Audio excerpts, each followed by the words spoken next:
सुहेल अफरीदी का मुस्तकबिल के इसको इबरत का निशान बनाया जाएगा। देखिए मामला तो बिल्कुल संगीन है, इससे ज़्यादा और क्या होगा। इनको तो अब मौत नज़र आ रही है ना सामने। ये मुख्तलिफ जगहों पे 9 मई के वाक़यात में पूरी तरह मुलव्विस है। उस शख्स को जिसको ये लीडर कहते हैं, उसकी बीमारी को भी इन्होंने बेचने की कोशिश की है। इसकी बीमारी को भी कैश कराने में इन्होंने हेजिटेशन नहीं महसूस की।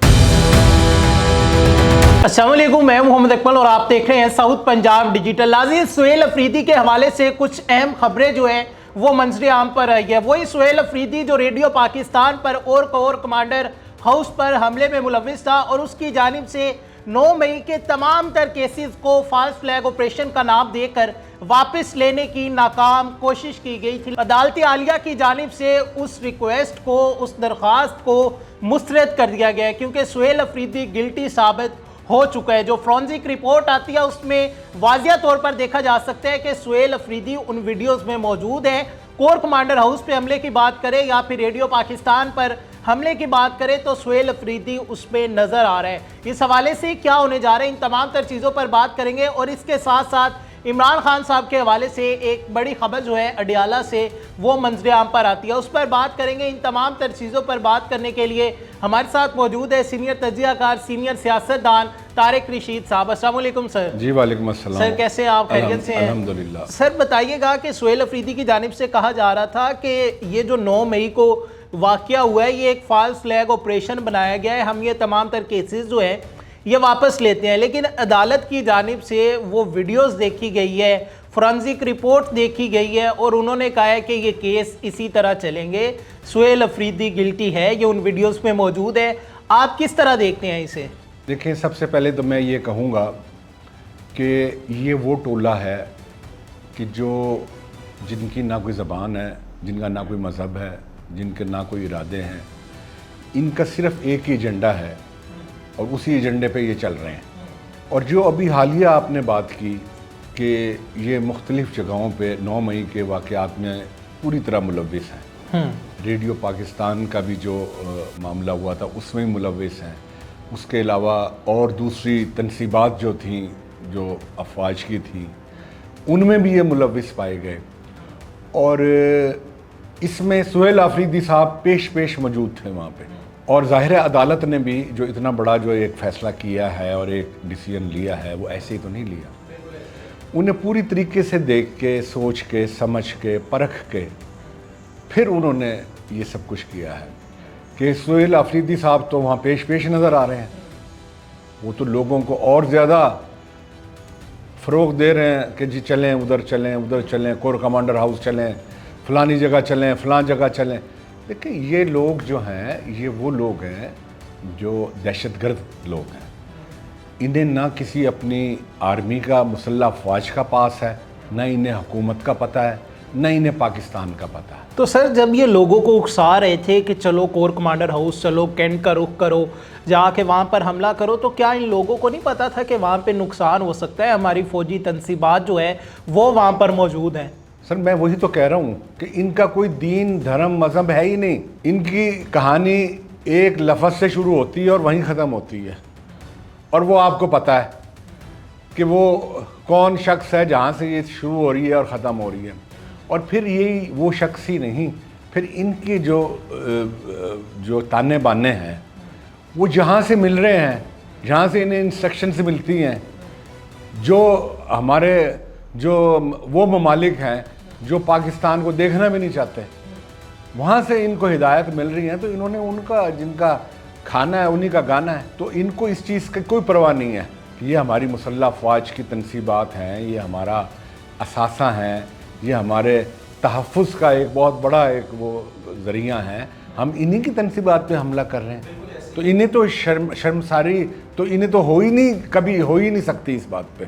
सर, अदालत की जानिब से इन केसेस को वापस लेने से रोक दिया गया है, तो इसमें फिर हम ये समझ सकते हैं कि मामला बहुत ज़्यादा संगीन है। देखिए, मामला तो बिल्कुल संगीन है, इससे ज़्यादा और क्या होगा। बल्कि मैं तो ये कहता हूँ कि भाई इन पे वो मुकदमा चलाई अदालत, इनको वो करे कि जो गद्दारी के ज़ुमरे में आता है और जिसकी सज़ा आपको भी पता है, मुझे भी पता है क्या होती है। जो इस रियासत के ख़िलाफ़ गद्दारी करे, जो अपनी मुसल्लह अफ़वाज के साथ जो गद्दारी करे, तो उसकी जो है सज़ा क्या होती है। इनको तो वो सज़ाएं मिलनी चाहिए। खाली इस्तीफ़े देने से या घर बिठा देने से या नाअहल करने से ये कोई सज़ा नहीं है। तो इसमें आप क्या देखते हैं कि अगर कोई कसूरवार ही नहीं था, किसी ने कुछ किया ही नहीं था, तो अदालतों में फैसला होने देते, केसेस वापस लेने की ज़रूरत क्यों देखिए चाहिए? ये क्लियर सी बात है। हाँ, इनको तो अब मौत नज़र आ रही है ना सामने कि अगर ये अदालत में इसी तरह केसेस चलते रहे तो हम तो फंस गए। तो इसलिए उन्होंने कहा हम केसेस ही वापस ले लें।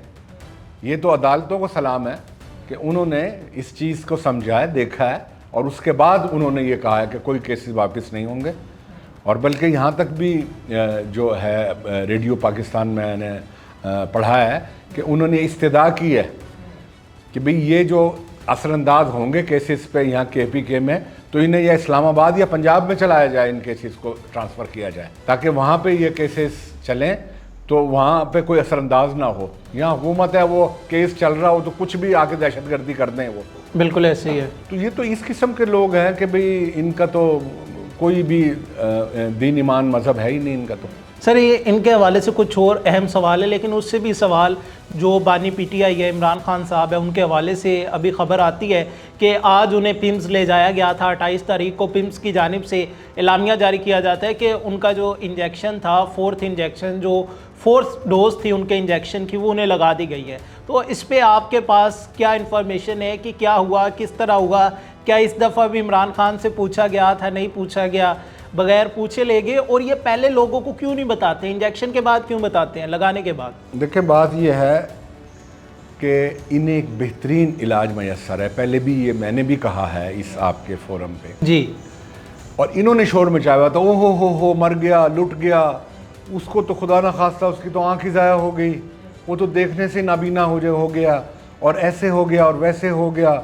इन्होंने एक जो है ना एक क्रिएट किया हुआ था मसला, सिर्फ एक सस्ती तशहीर के लिए। बिल्कुल ऐसे ही है। ताकि हम किसी भी बहाने से इन रहें और हमें लोग इस चीज़ की सिंपैथीज़ का हमें एहसास दिलाएं कि भी हो देखो यार उसके साथ तो जुल्म हो रहा है और उसका इलाज नहीं हो रहा, और हालांकि उसका बेहतरीन इलाज हो रहा है। और अभी भी जो है उसको इंजेक्शन जो लगा है वो माशाल्लाह उसको जो है बेहतरीन, कोई भी हुकूमत इतनी जालिम नहीं होती या कोई भी शख्स इतना वो नहीं होता कि उसके जो इंसानियत के हवाले से जो उसके तिब्बी और बुनियादी हकूक़ हैं वो सल्ब करें, और इसी हवाले से उसका इलाज भी हो रहा है। और ये लोग तो उस शख्स को जिसको ये लीडर कहते हैं उसको इन्होंने बेचा है, उसकी बीमारी को भी इन्होंने बेचने की कोशिश की है। इसकी बीमारी को भी कैश कराने में इन्होंने हेजिटेशन नहीं महसूस की कि हम उसकी बीमारी को ही कैश करा लेंगे, ओहो इसकी तो आंख की ज़ाया हो जाएगी, ओहो हो ऐसे हो जाएगा। ओ भाई सब कुछ ठीक चल रहा है, उस बंदे को अपने किए की सज़ा भुगतने दो। उस बंदे ने जो इस मुल्क के साथ खिलवाड़ किया भुगतने दो उसकी सज़ा। बिल्कुल ऐसे ही है। उसे पता तो चले ना कि इस मुल्क के साथ जिसको ममलिकत पाकिस्तान के साथ गद्दारी की क्या सज़ा होती है। शेख साहब, आपको क्या लगता है कि PTI की जो मौजूदा क़यादत है, जितने भी लोग हैं, हालांकि उनके आपस में तकरीबन 12-15 ग्रुप है जो अब क़यादत है, क्या ये सारे अलग अलग तो हैं, इमरान खान के साथ मुखलिस है, ये चाहते हैं कि इमरान खान बाहर आ जाए? भाईजान इनकी तो रोज़ी दिहाड़ी लगी हुई है, रोज़ी रोटी लगी हुई है इनकी।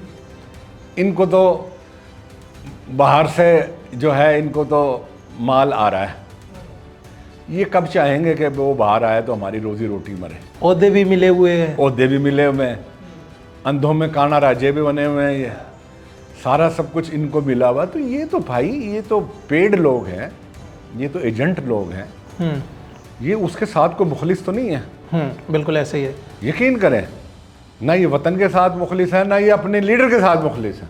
तो आप क्या देखते हैं कि सुहेल अफरीदी के ख़िलाफ़ ये जो केसेस थे, जिन्हें वो इक़्तिदार में आने के बाद वो चाह रहे थे कि इन्हें मैं ख़त्म करवा दूं, अदालत ने उनकी दरख्वास्त को मुस्तरद कर दिया और कहा है कि ये केसेस इसी तरह चलेंगे और अदालत इनका फ़ैसला करेगी। सुहेल अफरीदी का मुस्तकबिल क्या होगा?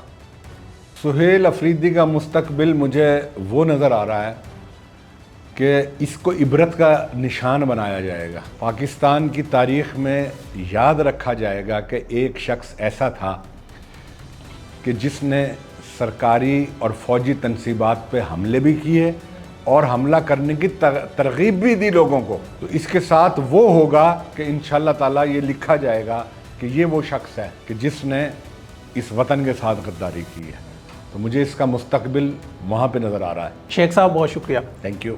नाज़रीन, आपने तमाम तर तफसीलात जानी सुहेल अफरीदी के हवाले से और इमरान खान साहब के हवाले से कि क्या तफसीलात है। उन्हें पिम्स ले जाया जाता है, उनके इंजेक्शन की जो 4 डोज थी वो उन्हें लगाई जाती है, बिल्कुल उनकी इजाज़त से उन्हें लेके जाया गया था। उन्हें एक जो ट्रीटमेंट है, प्रॉपर ट्रीटमेंट जो है वो उन्हें प्रोवाइड किया जा रहा है। उनकी सेहत के हवाले से बेहतरी देखने को आई है और सुहेल अफरीदी के लिए हमें आने वाला टाइम जो है वो मुश्किल नज़र आ रहा है। अपने मेज़बान मोहम्मद अकमल को दीजिए इजाज़त। अपना बहुत सारा ख्याल रखिएगा। दोबारा मुलाकात होगी। अल्लाह निगहबान।